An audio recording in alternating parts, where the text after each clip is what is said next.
你别纠结了，字我已经签好了，就差你2个字了。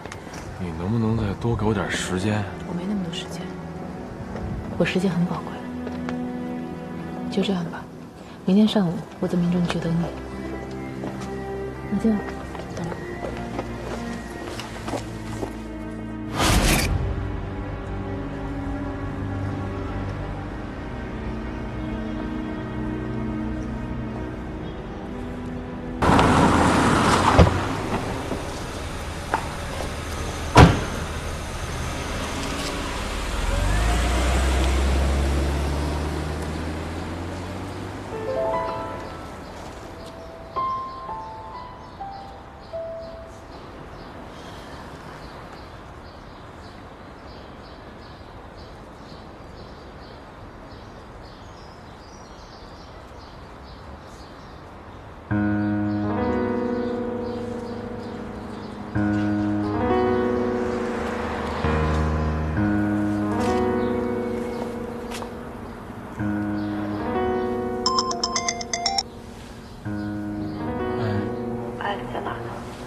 在家。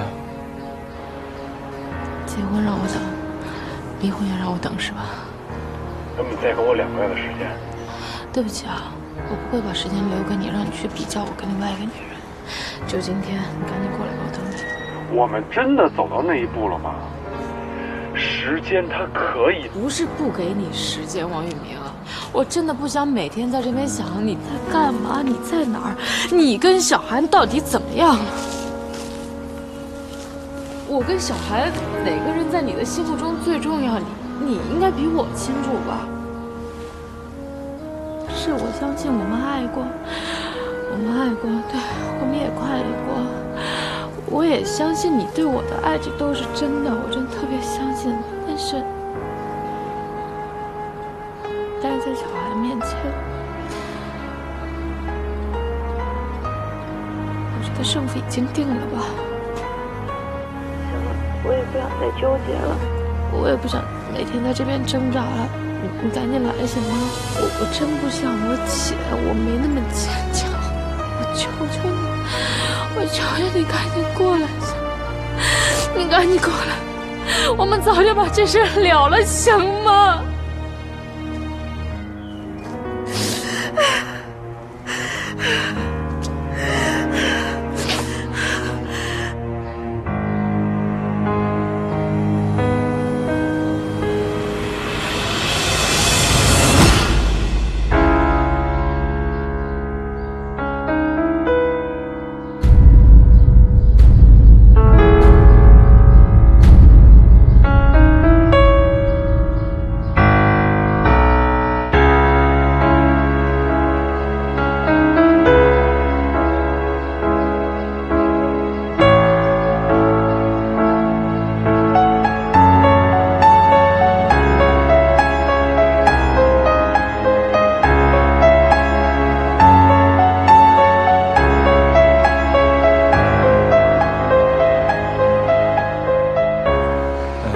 高血压吗？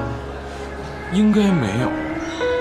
那他每年都体检吗？对，每年都体检，但没说有什么问题啊。他现在怎么样了？刚醒。哦，哎，什么问题啊？疲劳过度、脑供血不足、情绪起伏，这些都有可能。我建议还是留院观察一下。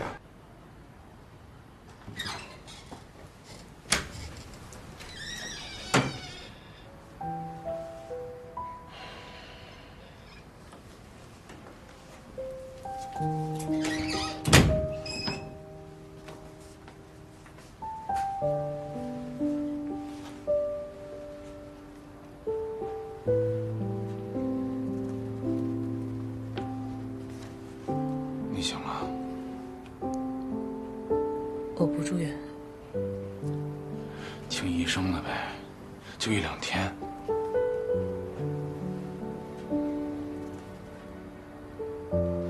一凡，对不起，都是因为我。行了，你别说了。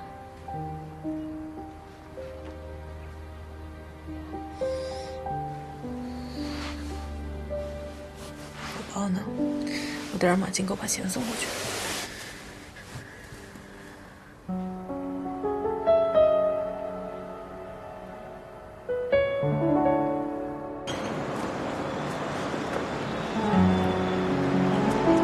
老婆，那个我真是问过了，人派出所说呀，没有人捡到四路派出所。老婆，你别着急啊，好好躺着。你先告诉我，一共有多少钱呀？那袋子谁都没有打开过，谁知道有多少钱啊？那你就告诉我一个大概的数字。大概10几万吧，今天就得要。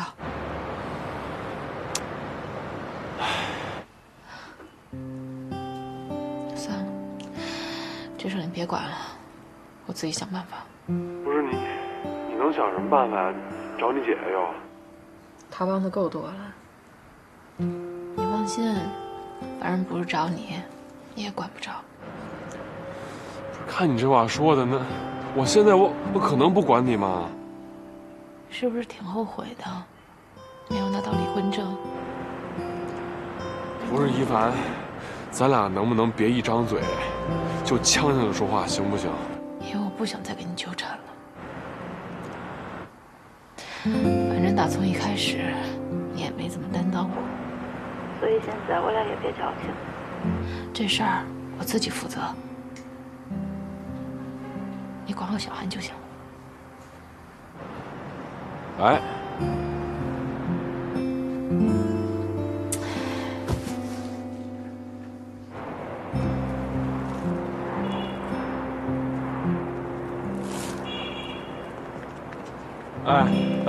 郑鑫，哎，我问你，现在啊，那个公司，现金有多少钱？啊，你这么着，你把那现金啊都给我带上，我要用。哎，陈涛，那天你不跟我说你想着急买辆车吗？啊，我那车你还想要不想要了？我急等着用钱，你要的话呢，车我就给你了。对。要不咱俩今天办一下过户手续，就是急等着用钱嘛。那成，这么着，咱俩过户大厅见。喝点吧，养好了身体才有力气去处理别的事情。怎么处理啊？我连丢了多少钱都不知道。肯定不下10万。别人瞎猜啊！你说你也是，非得这时候折腾。启明那边来电话了，要约你见面了。啊，那我打个电话告诉他。哎呀，算了，他们这么一闹，再加上瀚海公司弄出这么一出来，你说今天这例会你也参加不了。哎，没事，你别琢磨了啊，好好养病。怎么办呀？哎，行了行了，那个黄老大会处理的，那钱的事儿你不用担心，我们想办法啊。怎么想办法？这么多钱上哪儿弄去啊？我卡里啊还有定期，一会儿去解冻一下，10万肯定有的。那个，我吧这些年存了点私房钱，大概能有15万左右，肯定够了。不过啊，谁也不许告诉你嫂子。我也有，一凡姐，你放心吧。哎呀，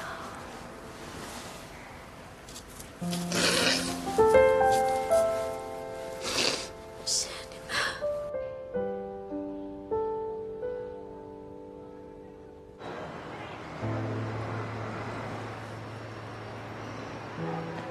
怎么了？这么急啊？哎，回头跟你说，走走。不是，你要是着急，我就先把钱给你打过来。不是，咱俩先把手续办了，办了之后呢就踏实了啊。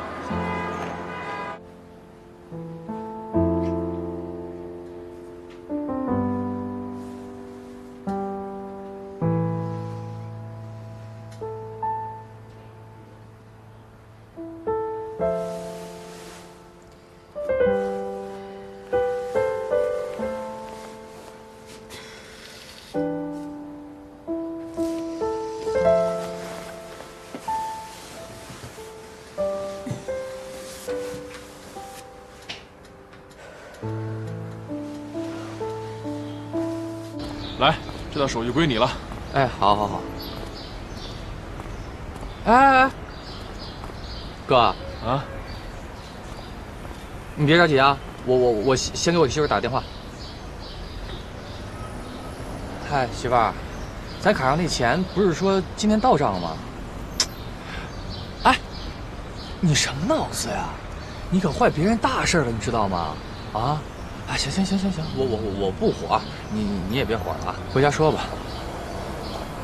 哥，我这边有点小状况，你听我说啊，这个钱今天本来是到账了，然后我媳妇拿去做理财，她把时间记差了，这还有20多天才到账呢，所以这钱就一时半会儿过不来。要不咱俩把手续办回来，然后卖别人得了，卖别人吧。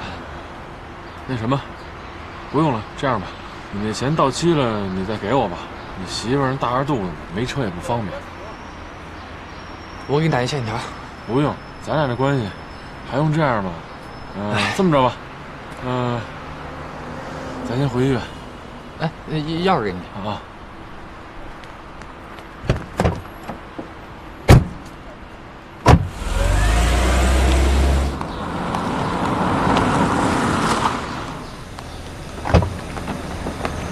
怎么了呀？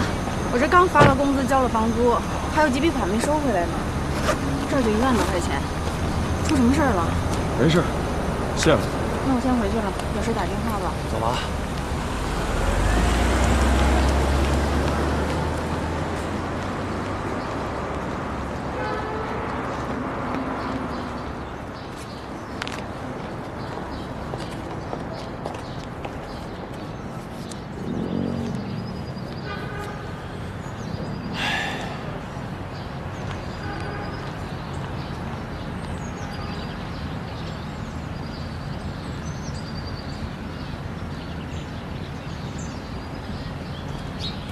过来了。哎，钱都已经还上了。啊？他知道你公司的情况，所以不会怪你的。赶紧上去吧，跟他说事情都已经处理完了，让他安心的休息。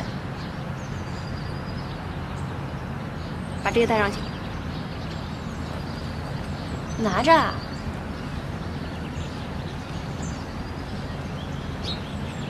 还愣着干什么呀？赶紧上去啊！谢谢啊。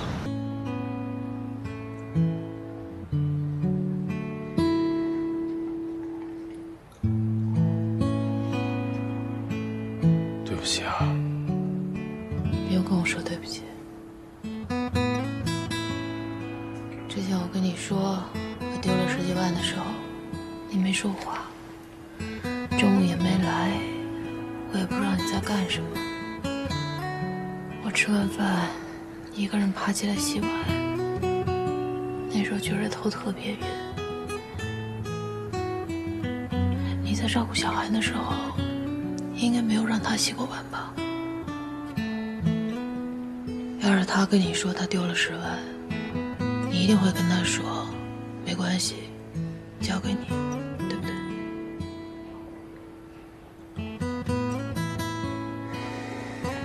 没事儿。我知道你已经尽力了，反正明天我就要出院了，你也不用照顾我，去照顾小韩去吧。你要在这儿啊，我也好不了，我也不想再晕倒在大街上了。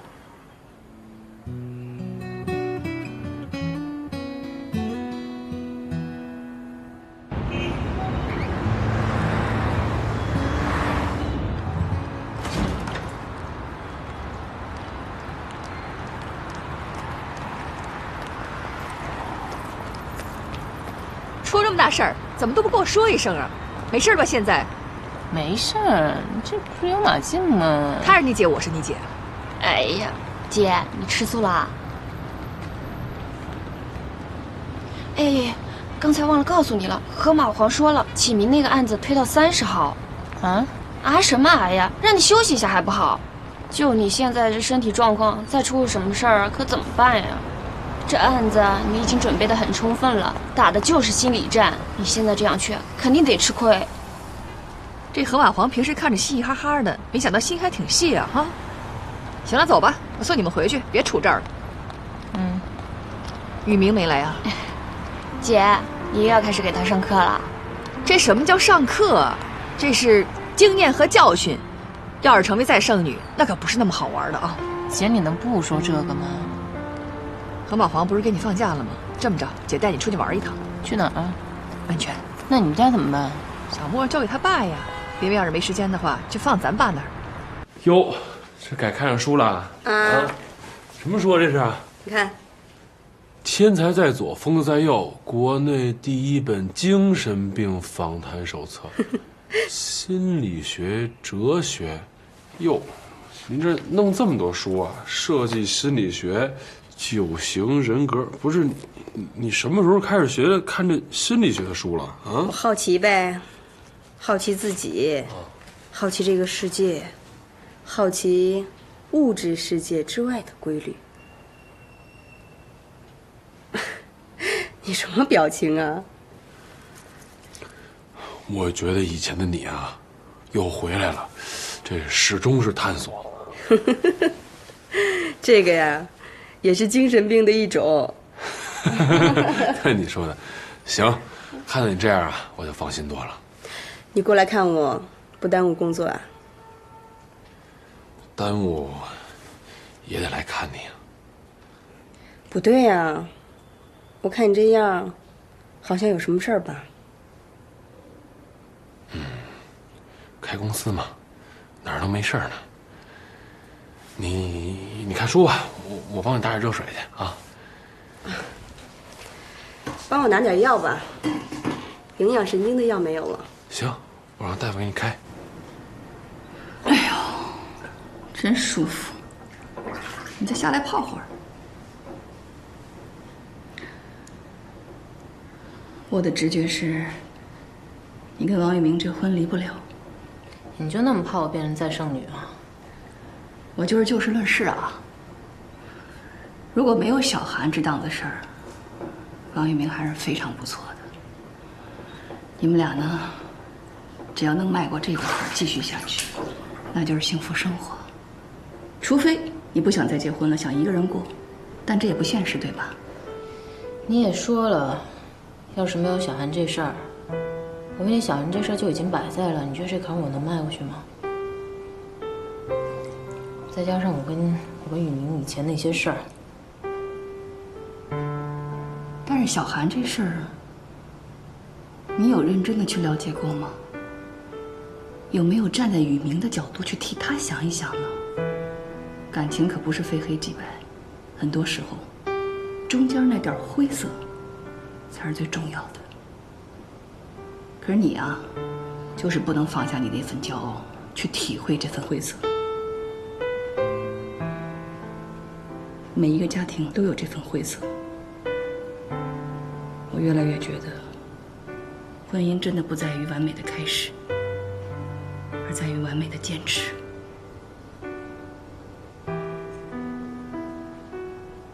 别想用事业来填补一切，家庭是第一位的。当然了，还要看你自己到底是想要什么。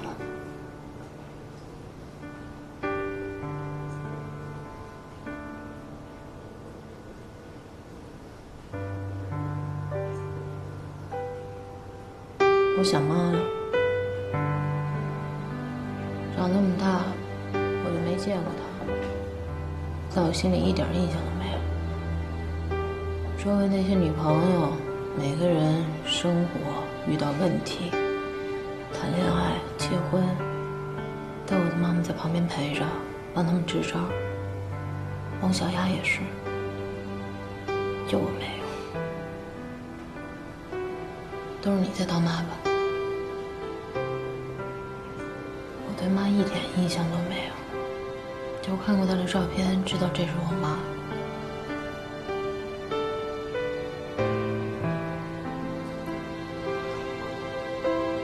你想知道吗？你不是说你不知道吗？以前不知道，前2天在墓地偶然间听爸爸说到的。妈妈的忌日就是你的生日那天。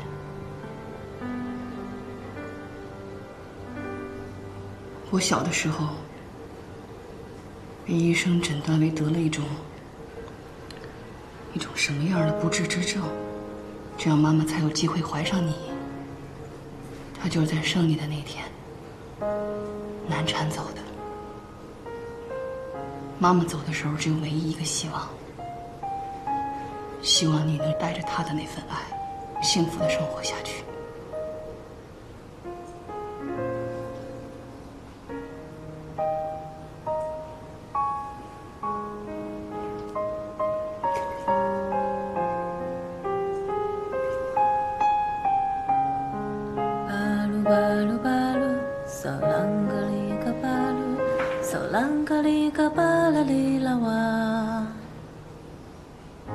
妈妈小时候教我的这首歌，你还记得呀？巴鲁巴鲁巴鲁，嗦啷个哩个巴鲁，嗦啷个哩啦巴啦哩啦哇，嗦啷个哩，嗦啷个哩，嗦啷个哩个巴啦哩啦哇，嗦啷个哩，嗦啷个哩，嗦啷个哩个巴啦哩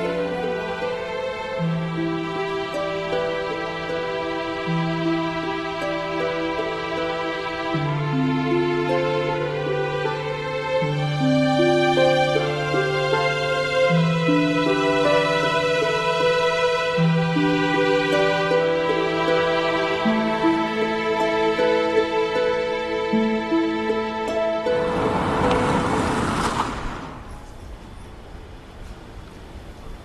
到了，醒醒。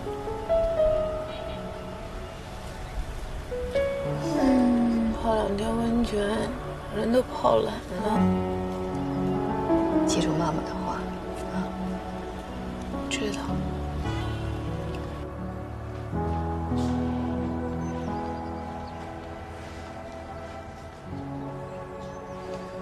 我回来了。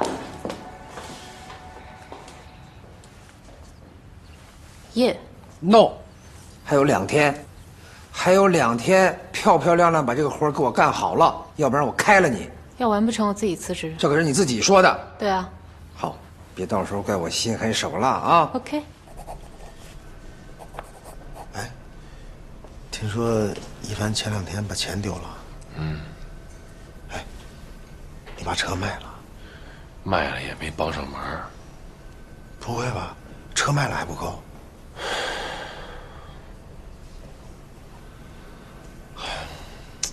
我这刚买完房子，兜里面也没什么钱，要不然……哎，不用，你呀，管好你自己的生活就行了啊。还有，小杨最近没给你找麻烦吧？嗨，我这心甘情愿。哎，怎么着？有事儿跟我说。你没发现刘毅最近工作不太积极吗？本来我不应该这个时候跟你说的。你说一开始啊，大家来这个公司都是要有一个奔头，结果中间走了一个。你现在呢，心思又没放在公司上，公司要再这么运转下去，我怕刘毅也走了。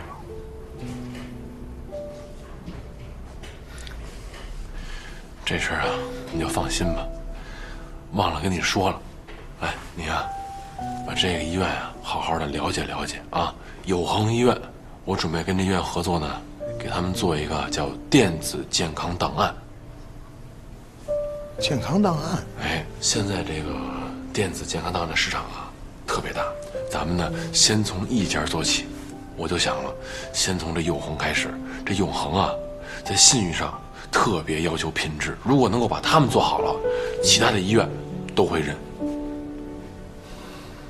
哎，这一单来的太及时了。你呀，趁几天也没事儿啊，把这个好好的了解了解，别回头跟人谈的时候啊，一问咱什么都不知道。哎，你放心吧，这怎么可能呢？所以那个不用担心，咱把这个做好了，什么都有了。对，忙起来就有钱了嘛。泡温泉，住小木屋，还钓鱼。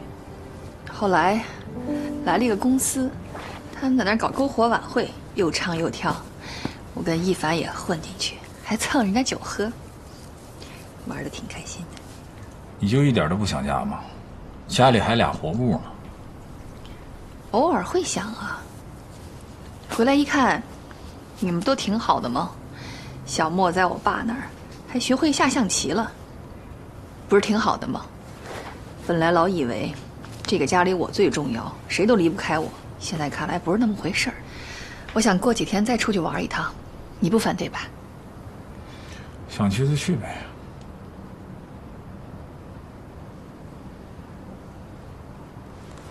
我要如果成了这么一个贪玩的老婆，你不会休了我吧？那。不会。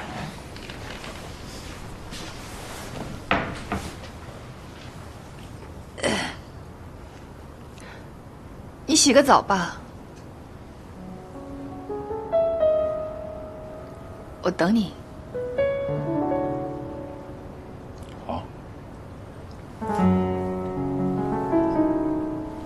我睡衣呢？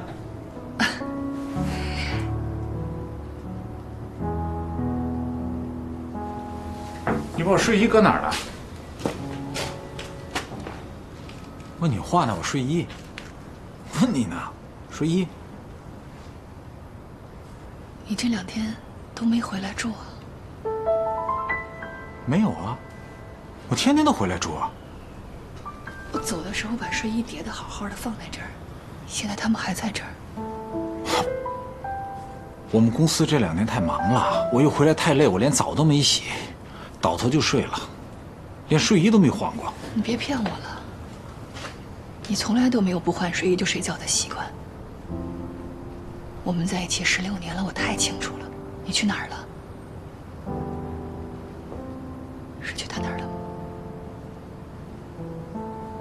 什么我去哪儿？你说什么呢？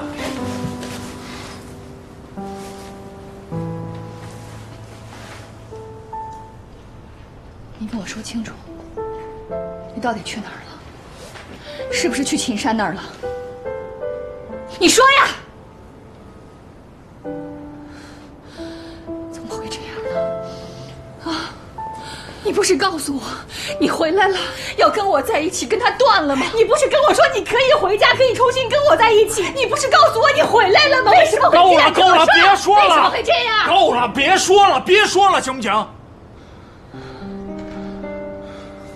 我跟他本来是要断的，是你不信任我，是你找人跟踪我，我才决定跟他在一起的。我们之间连夫妻最起码的一点信任都没有了。你和我现在都变得很敏感，我不想再演戏了，我不想演了。我上次已经跟你说过了，是我不好，是我错了，我已经向你道过歉了。你不是已经原谅我了吗？我知道很多男人都会这样，他们都是会背着老婆去做一些事情。其实我已经接受了，没关系，我可以原谅你，可以没有问题。只是我希望你能回来，真的，我已经可以原谅你了，我不介意，我真的不介意。听我说，这不就是玩玩而已吗？我已经打算。我跟他不是玩玩。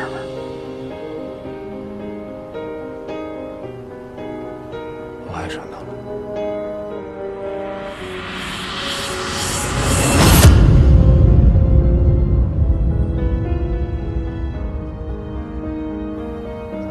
现在每天跟你生活在一起，我都快成了另外一个人。我不想再欺骗我自己了，不想欺骗你，我不想欺骗任何人，没有意义了。我人快崩溃了，我这里快崩溃了。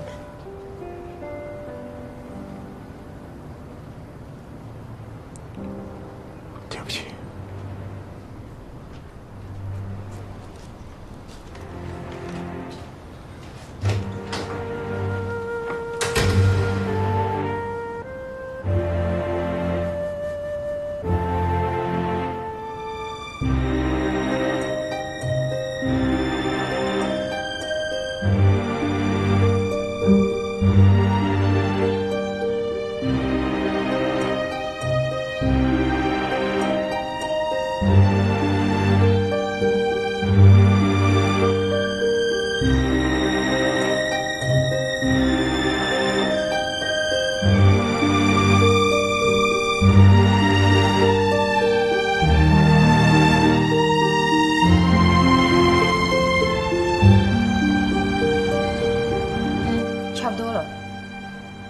刚查到一个消息，国外有一家公司也准备推出跟瀚海类似的产品。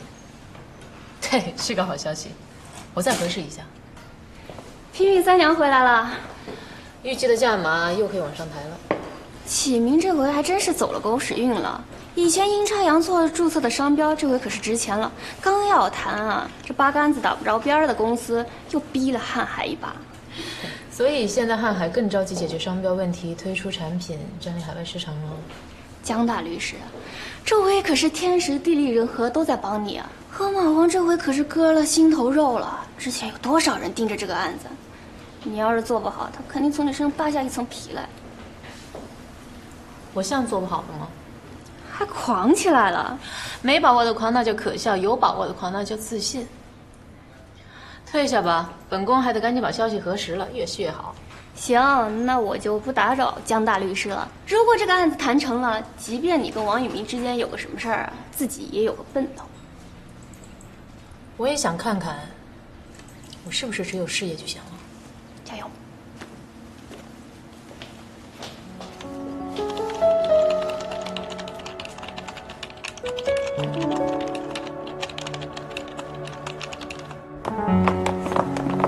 一凡，你懂的啊。我们俩也什么不说了，你懂的。怎么你们仨我突然就得都懂啊？赶紧的，别迟到了。走了。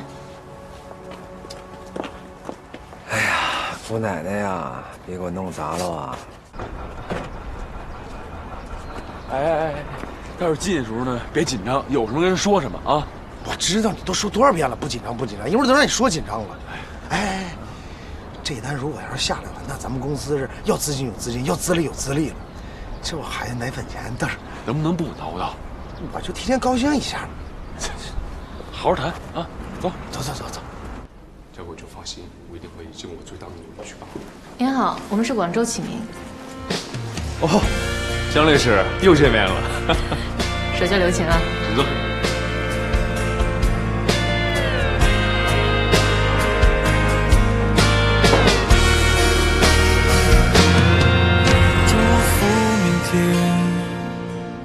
我不该就这样走远，假设了千万遍，又如何能改变？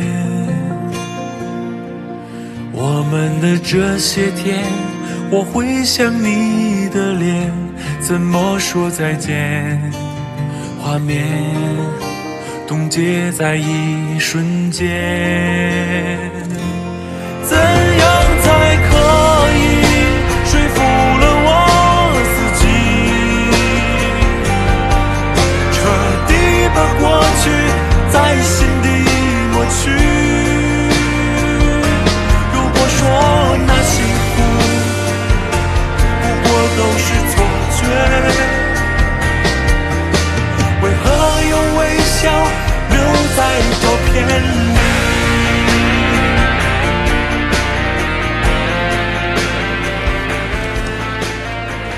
江大律师，再见。再见。江律师啊，我这公司啊，就算有救了。这个价位啊，我之前想都没想过。谢谢你啊，江律师。不客气，这我应该做的。不瞒你说，之前呢，我也有一个心理价位，但是比这个要低很多。原来我想啊，只要你能做到我那个价位，就算很不错了。这样客气的话我也不多说，请你吃顿便饭。我还是不去了，我还想在这儿再坐会儿呢。啊，那我先走，谢谢你，下次我们再约。好啊，下次、再见。再见。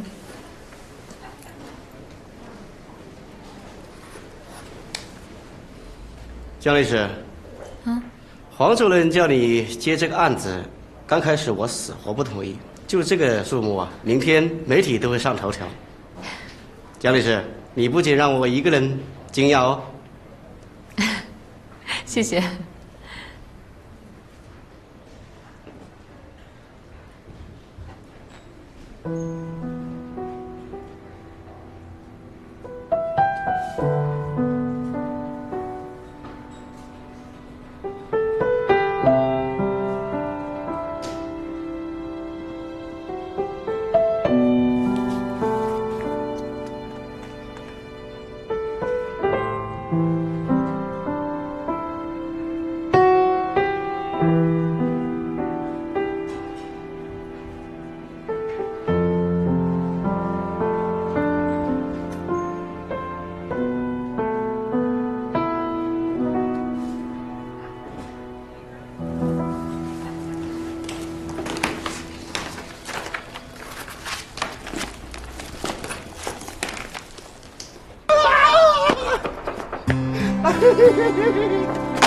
喂，我刚才说什么来着？我说咱们公司现在又有资金又有资历了吧，对不对？我孩子奶粉钱解决了。哎，我想好了，到时候我就买一个农场，养一头牛。我儿子是一边挤牛奶一边喝牛奶，绝对纯天然。啊，做梦呢吧你？我就提前高兴一下。别太高兴啊！我这合同啊送回公司去，我有事儿，我先走了啊。哎，你干嘛去？你先别问了啊。哎，到时候我替你买头牛啊！江律师，你太厉害了吧！启云那边肯定给你跪了，给你跪了。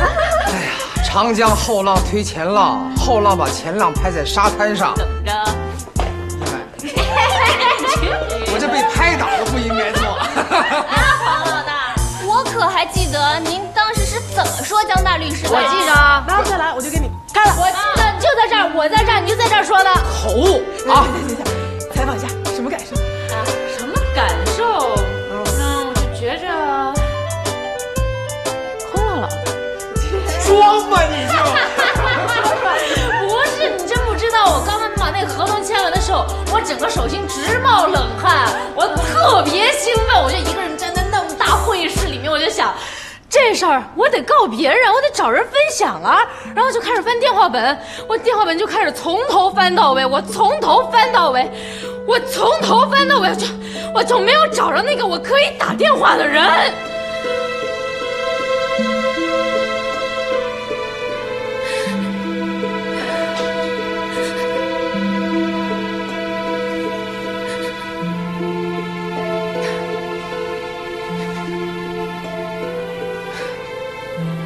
今天才发现，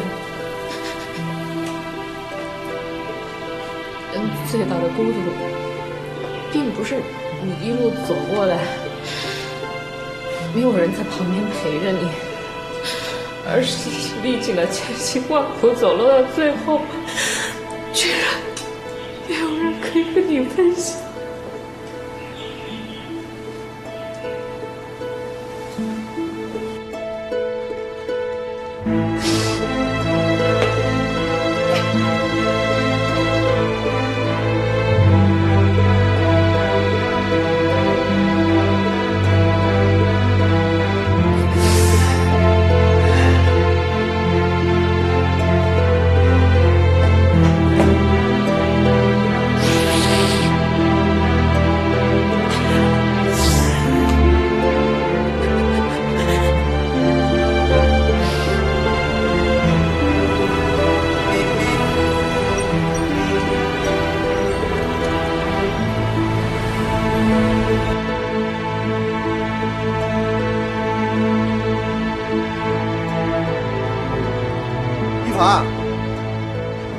哟，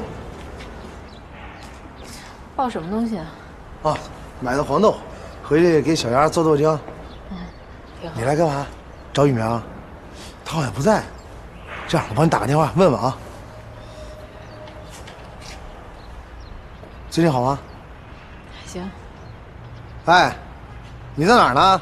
嫂子来找你来了。你俩可真行。那行了，你在那儿等着吧，嫂子一会儿回去了，拜拜。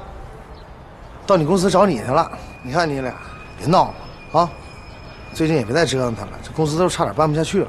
怎么了？别的事儿就不跟你说了，就说人家把车卖了，把钱给你这事儿。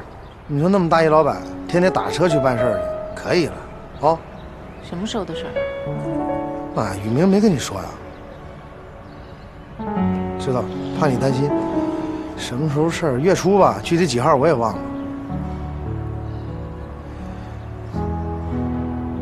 哎，你听我一句劝啊，体谅体谅他，过去的事儿就过去了，别总放在心里面解不开，啊。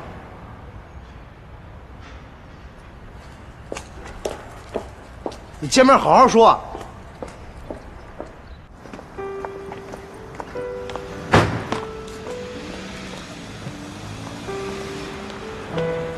那个你回来了，我刚才找你，你没在，咱俩一起吃个饭呗。就是我想跟你说，我刚刚谈了一个项目，签下来了，然后公司有方向了。王小宝不是说公司办不下去了吗？小宝他不知道，我这项目刚刚谈下来，我就拦了个车，直接奔你们律师事务所来了。结果你不是没在吗？其实我在来的路上的时候，我就一直在想，我想这话怎么跟你说，就是，其实刚开始接触这个项目的时候，我就想跟你说来着。你看啊，宇凡科技，这是咱俩一起建立起来的公司，磕磕绊绊到现在了，你是我唯一一个想过来分享的人。还有一凡，我不管你现在是怎么想的啊，我只告诉你一下我的答案，我不同意，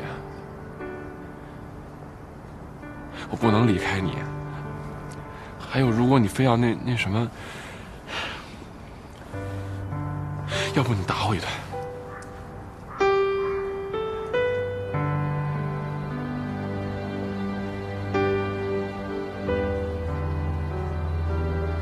这回要是你在卖车，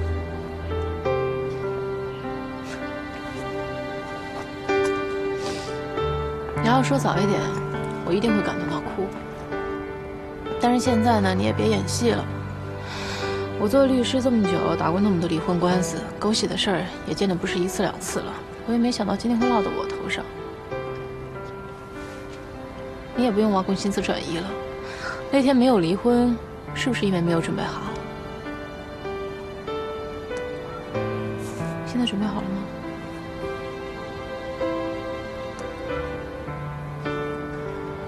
不是你这话是什么意思？转移什么呀？谁跟谁狗血了？你这话什么意思？那我去你公司找你。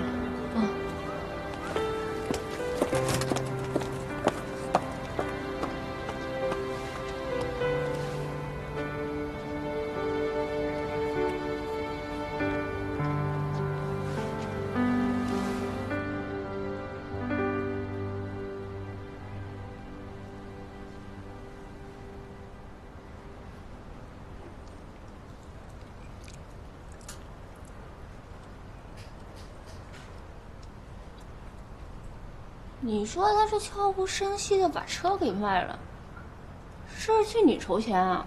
那就把钱拿出来呀。他也知道我是借你们的，为什么不把钱拿出来替我还了呀？也是啊，难道是他欠别人钱了，着急还？像是在转移财产。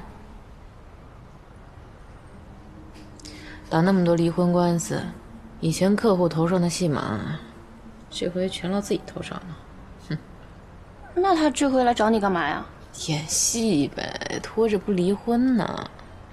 现在公司也有了起色了，作为婚后财产，总得打算一下吧。你这也太律师思维了。是我以前的思维太幼稚了，我还傻不拉几跑去找他，找什么呀？还我生命里面走过一段。我不会再抱有幻想了。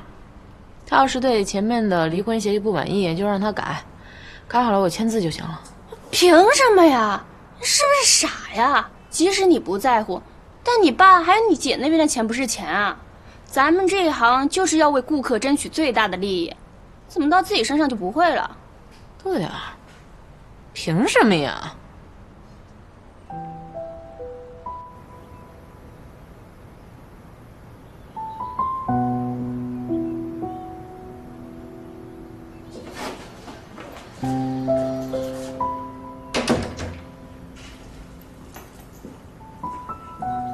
你回来了，吃了吗？吃了。是不舒服吗？没有。明天晚上回来吃饭吗？依莲，你这样活着，你不觉得别扭吗？我没觉得别扭，你觉得别扭啊？我有点。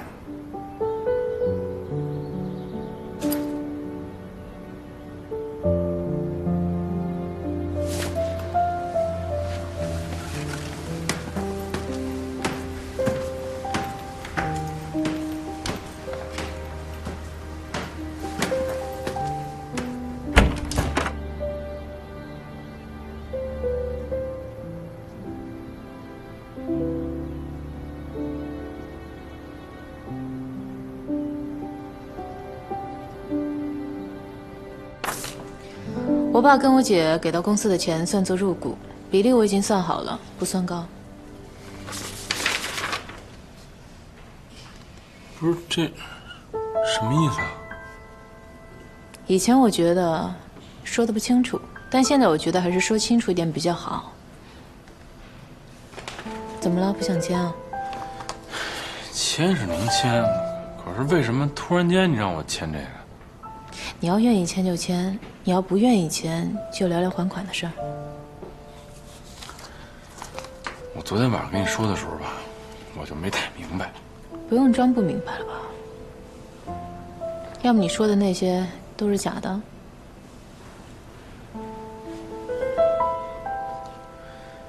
你这是跟我赌气呢吗？嗯。行。乙方。乙方。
已经调整的差不多了，谁知道他们又……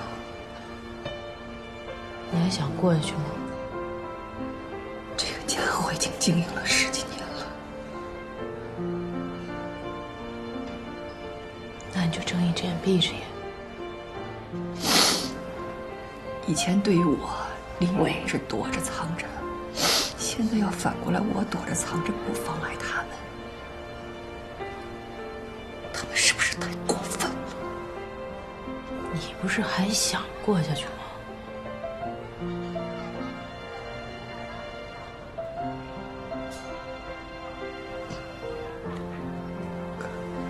我真的快要疯了，我不知道我还要忍到什么时候。忍不了，那就离。离，你就知道离，离婚是那么简单的吗？是有8层皮的。那你说怎么办？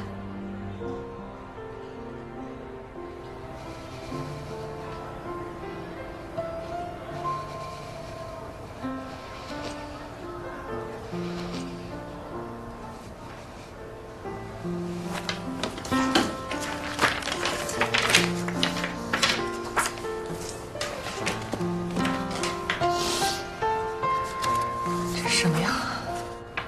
恭喜你，正式入股王宇明公司。什么意思？离婚大战啊？姐之前跟你说的话都白说了，你怎么这么固执啊？啊！拿着吧，王宇明都签字了。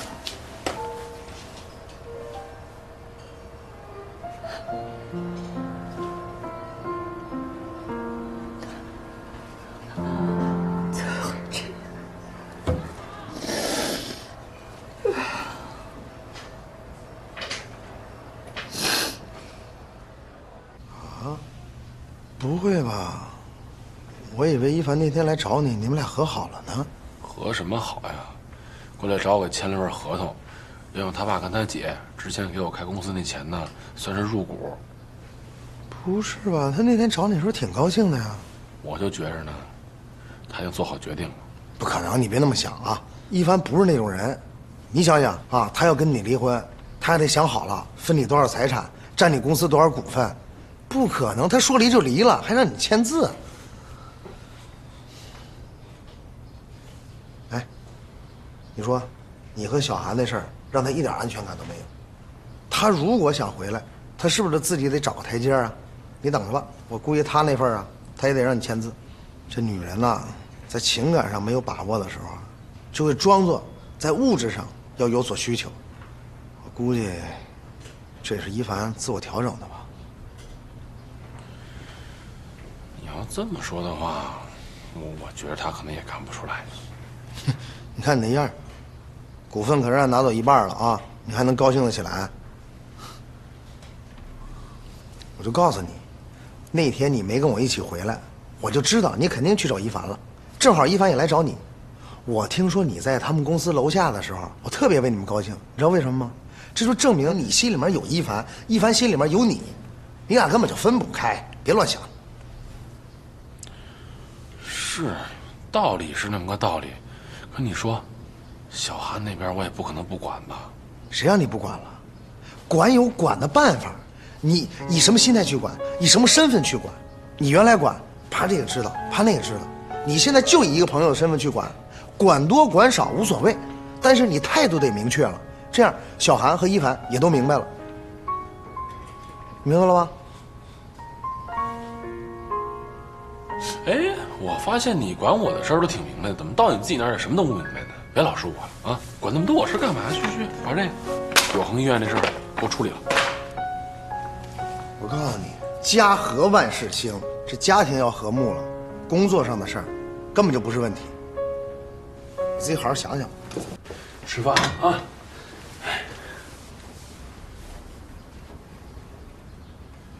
怎么那么高兴啊？这《风的天才》看完了，这么高兴啊？哎，那我再猜猜啊。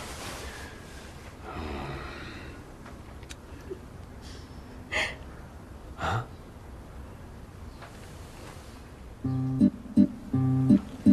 哎呦，你这能动了啊？哎呦，这太好了，你这个太好了啊！太好了，太好了，太好了！握个手，来握个手，握个手！恭喜！抱一个，来抱一个！哎呦！太好了！真棒！哎呀，真棒！你好像变了啊！前一段时间至少你会犹豫一下。你能动了我干什么？我犹豫干嘛呀？你现在太大方了，好像什么东西都放下了。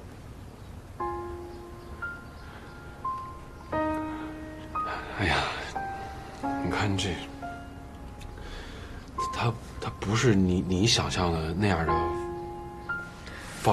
放下。好了，别解释了，反正意思都一样。反正呢，你的心已经不在这儿了。那什么，不是那个，小韩。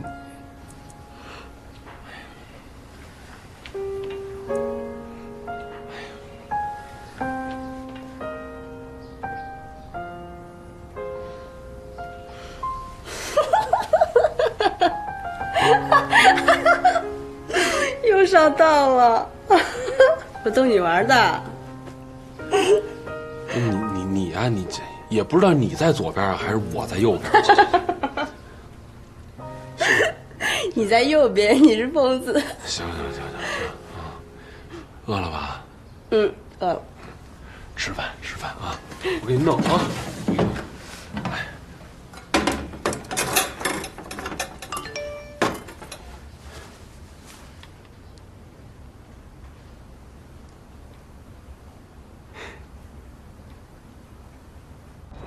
我跟你说，这人可是我客户当中最靠谱的一个，你好好聊。那个晚上我得去一趟郊区，晚点回来。王老板来了。哎，哎，我想问问那什么，一凡在吗？我不知道。你看你怎么可能不知道呢？你俩关系这么好。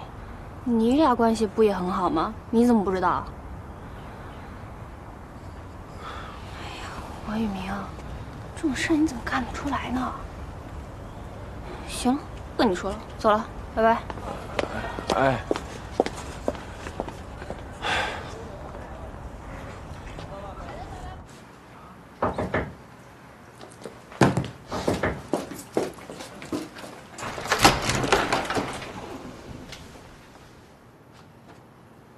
你来干嘛？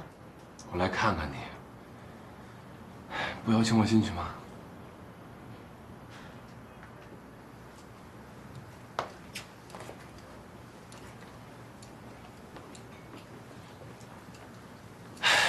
行啊，给自己收拾的挺舒服，怪不得不想回家呢。说吧，找我什么事儿？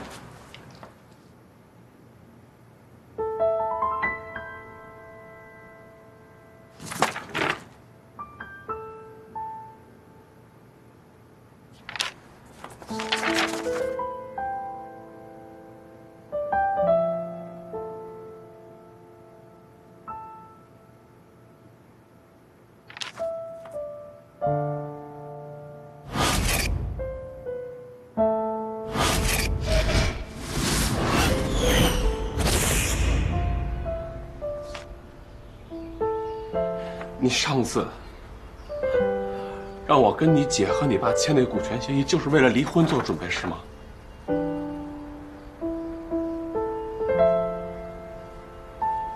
你开公司，我给你的那一部分钱，算是婚前财产，可以作为股份，也可以作为借贷。婚后财产，你可以去查我的工资单，大部分也都入了你公司了。所以早就开始做准备了是吗？我丢的钱算是我们婚后的共同债务，我们一人一半。你爸爸抵押房产跟我们财产分割没有关系。小宝跟我说你打算回来了，我还信了。我忘了你们律师最擅长做这一套了，是吧？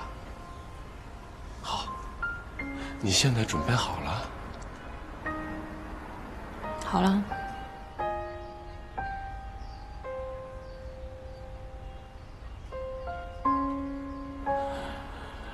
我还为了小韩的事感到内疚呢，没想到你比我现实。你什么时候变成现在这样了？不是我什么时候变成这样了，是现在的你只配这样的我。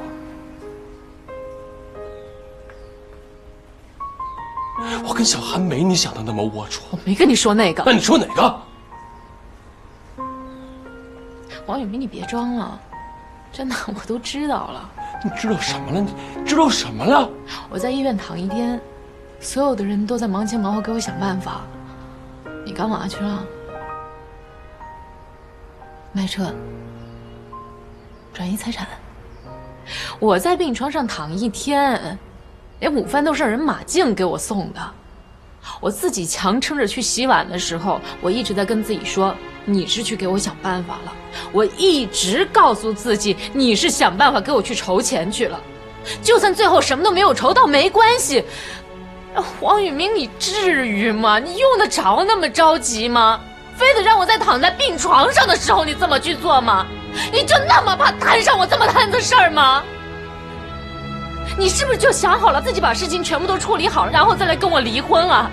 连人家马静他都把自己所有的钱全都给我了，你还说我现实？哎，你不现实啊！那天你到我们公司去找我，你知道我为什么不在吗？我跟瀚海谈好了，我独立接手的第一个经纪案，成交的价格连启明都特别惊讶。我签下合同的时候，我第一个想到就是来找你。就算你跟人小韩，你也是我想分享的人。我屁颠儿屁颠儿的跑去找你，可结果呢？你买车了，买了那么久我都不知道，现在你还说我现实。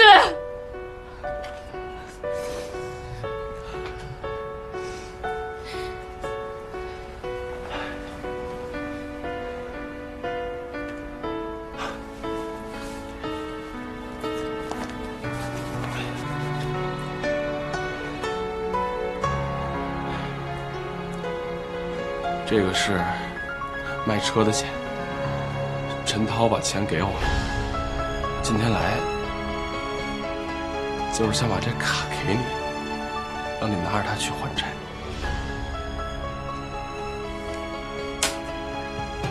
他的钱，他老婆拿去理财了，今天才到账。之前没弄清楚情况，就稀里糊涂的去办交易了。对了，还有之前跟你说那些话，我每一句都是真的。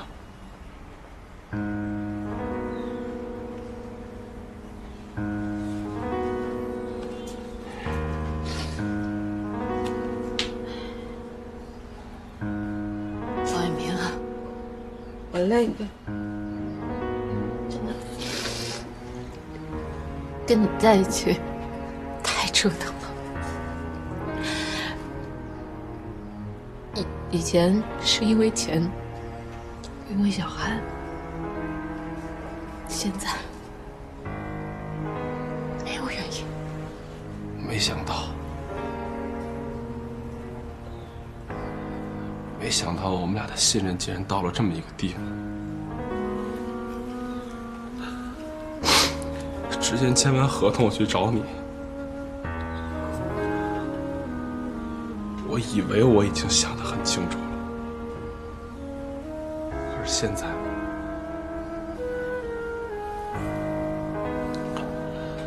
我跟你一样迷茫。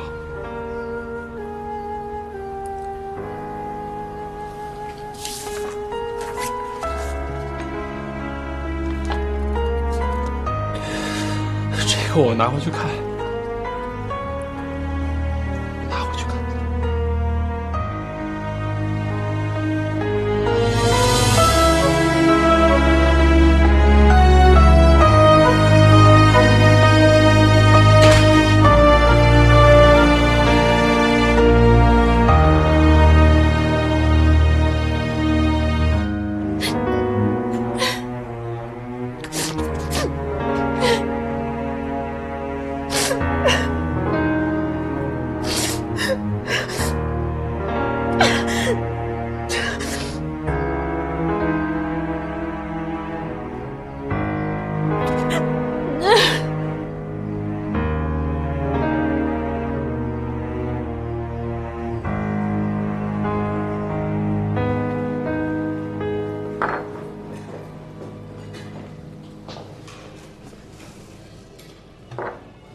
什么事儿啊？这么晚叫我出来？喝两杯。我不能喝，我是趁着小孩睡着了偷着跑出来的。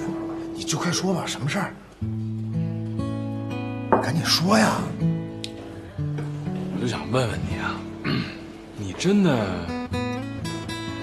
了解一凡吗？你这话问的，我们俩那么多年朋友，当然了解了。你不了解呀？你不是跟我说？他是对我们的婚姻没信心吗？你让我给他信心是吧？我找他去了，你猜怎么着？他把离婚协议书给我准备好了，上面什么财产分割问题、债务问题写都倍儿清楚。哦，对了，还有，之前他让我跟他姐和他爸签那个股权协议，他就想好了要离婚了。你说啊，他把他对客户那赤裸的那套全用我们俩身上了。你说他会不会外面有人了呀？他，哥，这个时候别乱想，这肯定不可能。协议的事儿咱先不说啊，就说他外面有人这个事儿，我打保票他不可能，因为我知道一凡他不会那么容易喜欢上你。你就说认识你之前6年，他没看上一个人。那我想不明白了，我为什么就现在我不认识他了呢？啊，婚姻生活方面我也是个菜鸟，但是我知道。夫妻之间啊，都是吵吵闹闹、磕磕碰碰过来的。你说我和小丫不就是这样吗？但现在过得挺好的呀。你说你不认识人家，你这有点赌气啊。你想想，你当时追着人家的时候，那人所有的优点不都在你眼睛里吗？你现在一点都看不着了，不认识人家了，怎么可能呢？你们俩之间就是有误会，肯定有什么事儿啊没沟通好，把这误会解决就好。你再说了，你俩现在非得离婚不可啊？到了那地步了吗？好像有道，但是听你们说完吧，好像也没到这一步。就是嘛。